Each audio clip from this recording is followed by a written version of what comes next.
This is a call for an uprising. Welcome to today's show. And really, this is a call for help. Because I've covered this before.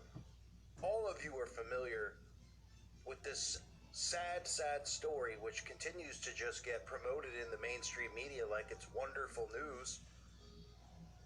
And now we have Converse shoes, employing this 11-year-old in its new Pride product line. You can't make it up.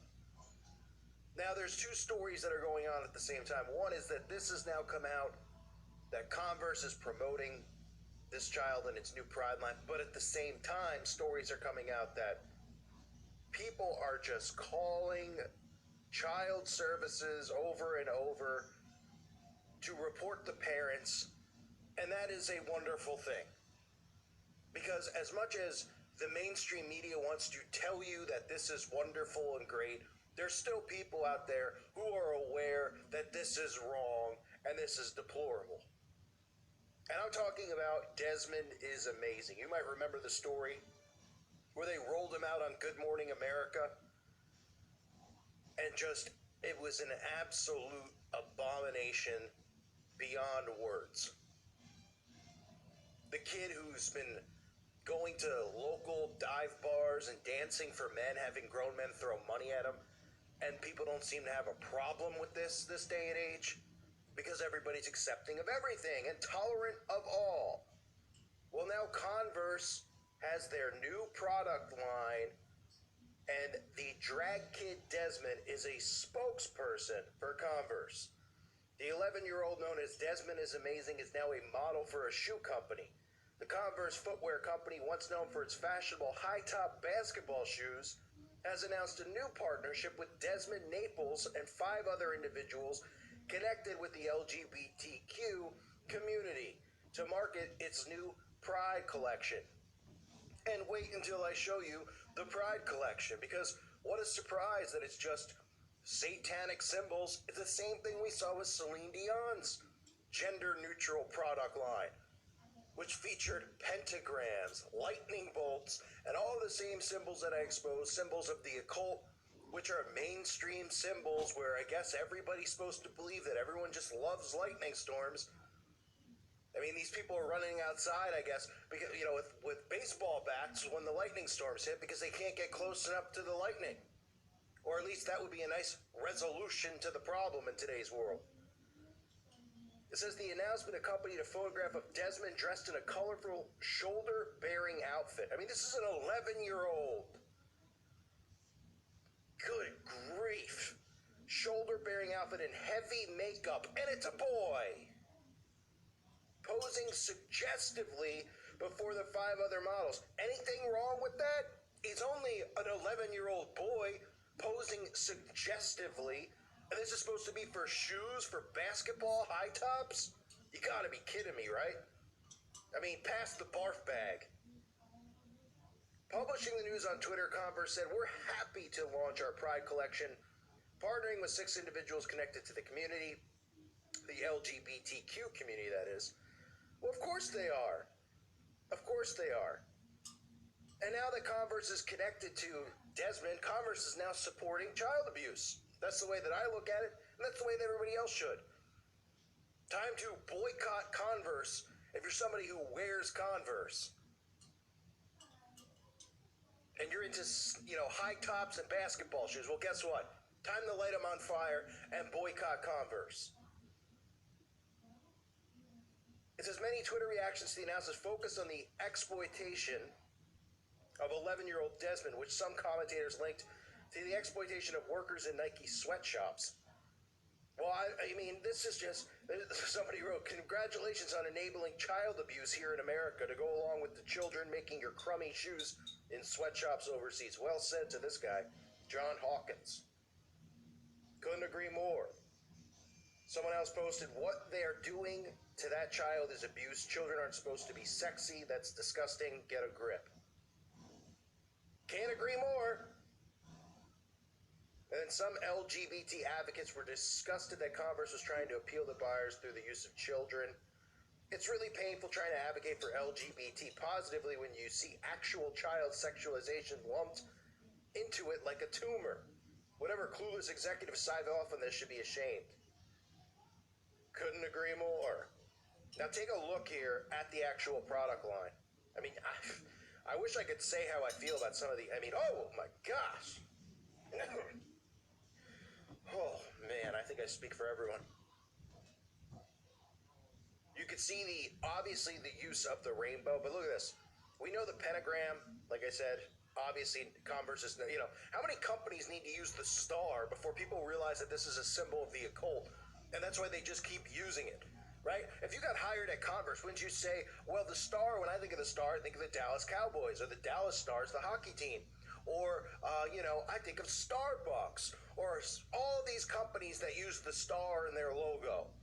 Just a plain old star,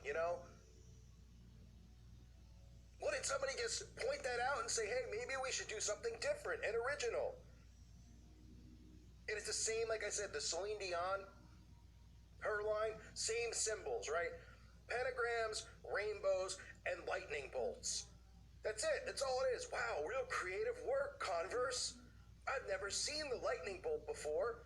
Did you get it from David Bowie's stylish collection? Or Lady Barf Bag? Wonder what it represents. Are you going for the AC/DC or the KISS look? Or are you just flat out saying that you're Gatorade now because you have a lightning bolt on a shirt? Because they use the lightning bolt too. Boy, real original stuff, folks. And the people who work at places like Converse and are the marketing executives are making probably $1 million a year. They're at least making $500,000. Or upwards to $500,000. You think maybe they're there to come up with creative ideas. No. This is how the Matrix works. It promotes all of the occult symbols over and over through repetition. Nobody says boo. Nobody questions it. It promotes nonsense like this where they're rolling out an 11-year-old boy dressed in drag and they're trying to market shoes to you. And saying, oh, shouldn't we all be so proud of Converse that they're doing this? People aren't buying it. It's like I said in a couple of videos recently, talking about how they're boycotting, YouTubers like myself. They try to block you. They try to demonetize you.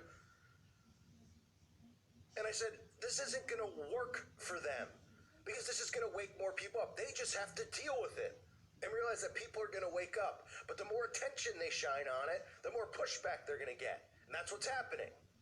The same with this. They're pushing too hard. They thought all of a sudden because they got the LGBT pushed down everyone's throats where they're in every town doing parades and pride and all this nonsense, and people have accepted that suddenly they can come out and they could go, okay, well, now we're doing transgender story hour. And then stories are coming out where you find out that the trans story hour, that the trans people, or the drag queens who are reading stories to kids happen to have criminal backgrounds as sex offenders. What a surprise. What a shock. Nobody's surprised. And now it's the target. What are they targeting now? Well, now they're trying to tell you that 10-year-old boys should be used in marketing campaigns, sexualized. And you know what it's doing? It's causing an awakening. Because even people who consider themselves liberal are disgusted by it. And Converse should be ashamed. And the parents of this child should be imprisoned where they belong. It's funny how we see these stories about parents who don't allow their kids to pick their gender. I've covered this before. It's true. In Ohio, in Canada, this has happened. Where the child was so upset he took the parents to court, and the parents lost custody of their child because they wouldn't let the child who was a boy decide it wanted to be a girl. Insanity. And this is what they're pushing on everyone, sexualizing young boys who cross-dress, and the parents should be imprisoned. I mean, this is just embarrassing. This is Converse, folks. We got Converse now going with the gender stuff, just like the Celine Dion. And again, pentagrams, lightning bolts, and the hijacked rainbow, which they stole from scripture. They stole the rainbow, to turn it into their LGBT thing, because that's what they do. They mock our Father in heaven. Well, guess what? He's not going to be mocked much longer. And there is an awakening happening right now as we speak. And it's crap like this that they think they're going to get away with, but they're getting a little too greedy, or they're getting a little too cocky, and they're going, oh, we could put anything, push anything we want, and people will accept it. Well, that might be true, but when you start messing with children, that's where people start to draw the line and wake up. And that's why satanic ritual abuse is so important for them to never mention it in the media. Because if people find out that there's these murders and kidnappings about children, and that there's satanic rituals and this stuff going on, people are going to snap out of this trance. That's exactly what McMartin did. That's exactly what these other cases did, and that's why they had to create the psyop of satanic panic. So people are catching on. They're seeing stuff like this. It's absolutely nauseating. Converse should be boycotted. Tweet at them. Don't wear their products. Obviously, they won't go out of business because they're all owned by the same satanic puppets. They just do their bidding for one another. But this is an absolute disgrace. America is turning into a cesspool. Already is. Welcome to 2019. Unbelievable. I thank you for listening to today's show. God bless all of you and your families.